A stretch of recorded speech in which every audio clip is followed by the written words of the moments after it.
Yeah, one of the biggest things he mentioned was that they weren't trying to target people in this operation. That's kind of one of the big things he hit on. But I think the most important thing that came from this press conference today was him saying that the people who were arrested in this 154 arrests who don't have a charge besides that unlawful assembly will be taken back down to a city charge. So that means probably a ticket or something a little lesser than that jail visit that they had earlier. But they had a lot to say here. A lot of things we've been hearing are these dueling claims that one was on a public street, or no, they weren't on a public street. They showed us some videos that they say show them being on a public street during that event. We'll show you some sound from what they talked about today. They're on a public street, and those videos were taken right before the arrival of officers.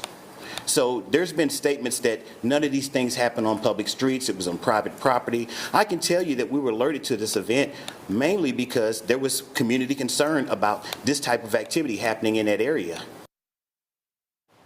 Now, we did learn today also that they knew about this event before things were happening. They mentioned that going to something like that beforehand and stopping it is not a possibility for them because they say that a crime does have to be committed before they can do anything. Now, what we know is that 92 of the people that were arrested that night did go to the Oklahoma County Detention Center right across the street from us here.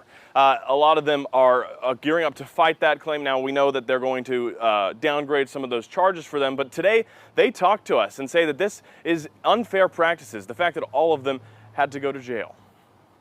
Not having the idea of what was going to happen. All the cops were telling us different things, some saying we were going to get a ticket and be released, and some saying that we were going to go to jail. This group of young people stood together with their families Friday morning after being arrested at a birthday party last Saturday. There were 154 of them, and this group wants OKC to know they believe the raid was uncalled for. We're not criminals. We're just kids that's trying to have fun. We're just gathering, and now it makes me think, what is an illegal gathering? Because now I'm questioning everywhere I go. They say this was just a car meet here at Rocket Raps in southeast OKC, but police called it an illegal street takeover. OCPD says in instances like these, they've given out tickets and sent people home. But they say that's not stopping the problem, so they're cracking down with state charges that require an arrest. Families disagree. They were arrested for a misdemeanor and put into cells with dangerous people they should never be around. Community leaders are asking the DA to decline the charges, and the young people facing them say they don't deserve a life-altering accusation. I'm a Division II basketball player. I have a scholarship on the line. So I'm also thinking, like, how am I going to tell my coach? How am I going to break it to him that I just went to jail?